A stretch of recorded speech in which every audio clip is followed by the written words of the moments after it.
అవసరం లేదు. అదేవిధంగా మత్స్యకారులకు ఆ భరోసా లేదు, ఎవరికి కూడా చెప్పుకోదగ్గ భరోసా లేదు. ఇందులో విశేషం హైలైట్ ఏంటంటే ఆర్థిక మంత్రి ప్రతి మాటను ఒత్తి ఆ డబ్బు వచ్చినప్పుడు అదేందుకు మహాప్రపంచం విజయంలాగా ఒత్తి చెప్పడం తప్ప కొత్తది ఏమీ లేదు. ఒత్తి పలుకులు పలకడం తప్ప కొత్తగా చెప్పింది ఏమీ లేదు.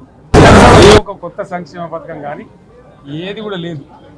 మహిళల పట్ల కూడా చాలా స్పష్టంగా చెప్పాల్సిన అవసరం ఉండేది. కానీ వాళ్ళు మేము 1,00,000 కోట్లు ఇస్తాం, అన్ని రుణాలు, ఆ రుణాలు వీలేదో ఇస్తున్నట్టుగా ఆల్రెడీ ఉన్న స్కీమే, నథింగ్ న్యూ అబౌట్ ఇట్, ఏమి లేదు. వెరసి ఇష్యూ యాజ్ ఏ హోల్. దురదృష్టం ఏంటంటే, చాలా బ్యాడ్ లక్ ఏంటంటే, మేము కూడా ప్రభుత్వం ఏర్పడిన తర్వాత కనీసం ఒక 6 మాసాల సమయం వాళ్ళకి ఇవ్వాలని మేము అనుకున్నాం. నేను కూడా శాసనసభకు పెద్దగా రాలేదు.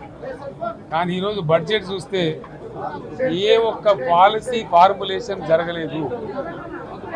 రాష్ట్రానికి సంబంధించినటువంటి ఏ ఒక్క విషయంలో కూడా ఈ అర్భక ప్రభుత్వం ఇప్పటి వరకు పాలసీ ఫార్ములేషనే చేసినట్టుగా కనపడతలేదు. వ్యవసాయం ఉంది, మాకు స్పష్టమైన అవగాహన ఉండే ఈ రాష్ట్రంలో వ్యవసాయ స్థిరీకరణ జరగాలని మేము 2 పంటలకు కూడా ఇచ్చినాం రైతు బంధు. వీళ్ళు ఎగ్గొడతామని చెప్తా ఉన్నారు. మేమేదో రైతులకు ఇచ్చిన డబ్బును దాన్ని పాడు చేసినాము, చెడగొట్టినాము, దుర్వినియోగం చేసామన్న పద్ధతిలో దురదృష్టకరమైన వ్యాఖ్యలు చేస్తూ ఉన్నారు. అంటే ఇది పూర్తిగా రైతు శత్రు ప్రభుత్వం అనేది తెలుస్తూ ఉంది. ధాన్యం కొనుగోలు చేయలేదు, విద్యుత్ సరఫరా చేయడం లేదు, నీళ్లు సరఫరా చేయడం లేదు, చాలా ఇబ్బందులు పెడతా ఉన్నారు. ఇంకా రైతు భరోసా, రైతు బంధు గురించి ఇంకా ప్రస్తావనే లేదు. ఎప్పుడు ఇస్తారని మా ఎమ్మెల్యేలు అడిగితే కూడా కనీసం సమాధానం చెప్తలేరు. కాబట్టి రైతులను వంచింది ప్రభుత్వం, వృత్తి కార్మికులను వంచింది. ఒక్క పాలసీ, ఇండస్ట్రియల్ పాలసీ ఏమి లేదు. బట్టి గ్యాస్ ట్రాష్ పంచరంగ ఈస్మాన్ కలర్ లాగా చెప్పడం తప్ప, స్టోరీ టెల్లింగ్ లాగా ఉన్నది తప్ప బడ్జెట్ చెప్పినట్టు లేదు.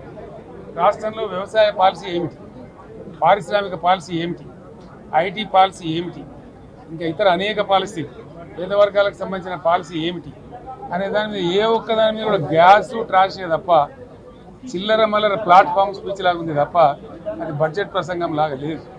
రాజకీయ సభలలో చెప్పినట్టు ఉంది తప్ప ఏ ఒక్క పాలసీని కూడా నిర్దిష్టంగా ఈ పనిని మేము ఎట్లా సాధిస్తాం, మా గోల్స్ ఇవి, మా టార్గెట్స్ ఇవి అనే పద్ధతి కానీ పద్దు కానీ లేదు.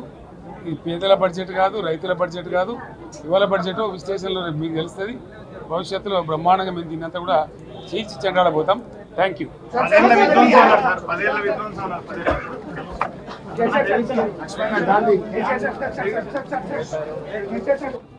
అనేక ఆంక్షలు పెట్టబోతున్నట్టుగా ప్రత్యక్షంగా చెప్పి రైతులకు ఆల్రెడీ మోసం చేశారు. బడ్జెట్లో వాళ్ళ నైజం కూడా స్పష్టంగా బయటపడింది. గత ప్రభుత్వం అన్ని రాష్ట్రాల్లో అన్ని